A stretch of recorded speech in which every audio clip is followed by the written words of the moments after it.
quite a bit of wrestling news tonight. We're getting hyped for WWE RAW in Boston, Massachusetts. I know it's my hometown, but again, I don't think I'm going to make it tonight. I know last year it's like I feel like I went to so many shows, but I'm not going to be going, which probably could be a good thing, to be honest. But we have some reports already of a Paul Heyman sighting at the event. Many of my different friends have sent me these. But yeah, Paul Heyman apparently is in the building. Don't know what that means. Will he address the Brock Lesnar situation? Will they further this storyline? Will they further them covering up whatever they're covering up for the UFC situation? I don't know what they're doing. It seems like they're turning the fact that Brock Lesnar kind of wants to do the UFC stuff now. It almost feels like they're turning it into a storyline. That way he can remain Universal Champion to come back after his UFC fight. I mean, I don't even know what they're doing, to be honest, or try to excuse it. It's very strange what's happening with that so far. I really don't like what's happening, though. I suppose they could turn it into an interesting storyline. It's already kind of been interesting. You could argue about it actually being annoying or actually being just wrong that he's still the Universal Champion. And there's an argument to be made about whether that can be used pretty well in a storyline situation. So those are all the things kind of rattling around as far as that goes. We've also got reports that Bray Wyatt is in the building for WWE RAW tonight.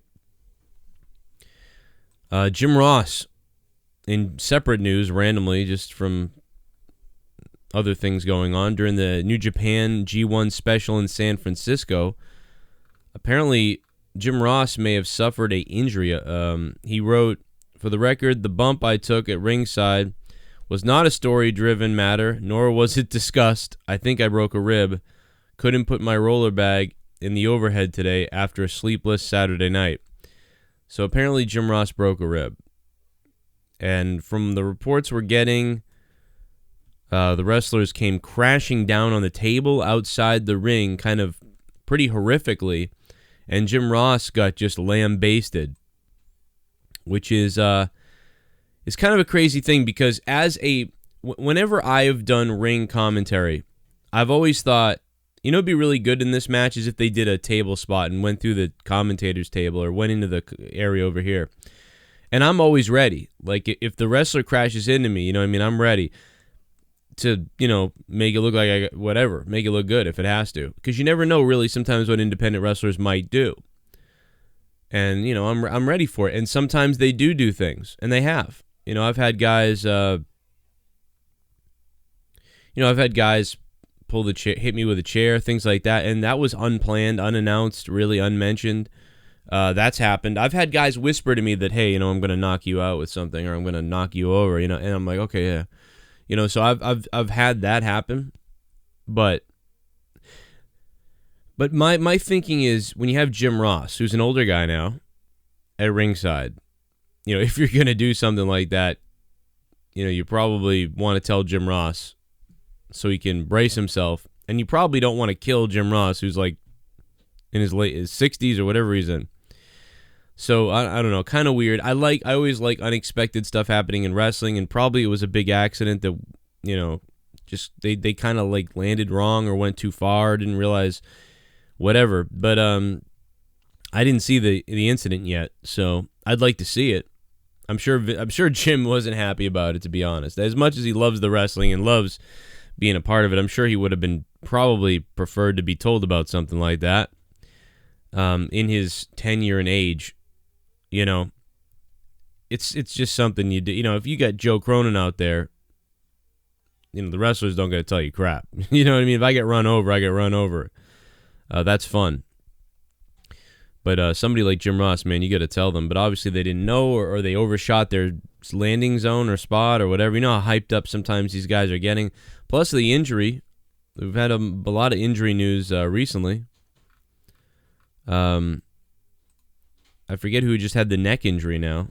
Somebody had a neck injury the other day, and I can't remember who it was now. Of course, there's always an uproar about that and the style of New Japan and everything. But you know what I mean? For all the injuries that happen in WWE, that it's, but I mean the risk of death or danger, is there for any time, no matter what you do.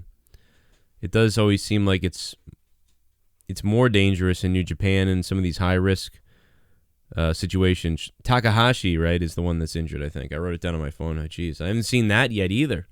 What happened to Takahashi? But he's hurt. We talked about Jay Lethal responding to the allegations of Taylor Hendricks, which should be taken seriously. Again, I don't find her credible based on what my experience with her, but that doesn't mean she's not telling the truth here. So, did this happen? What's going on with Jay Lethal? Ring of Honor's investigating the situation. So, we'll see what happens from Ring of Honor investigating.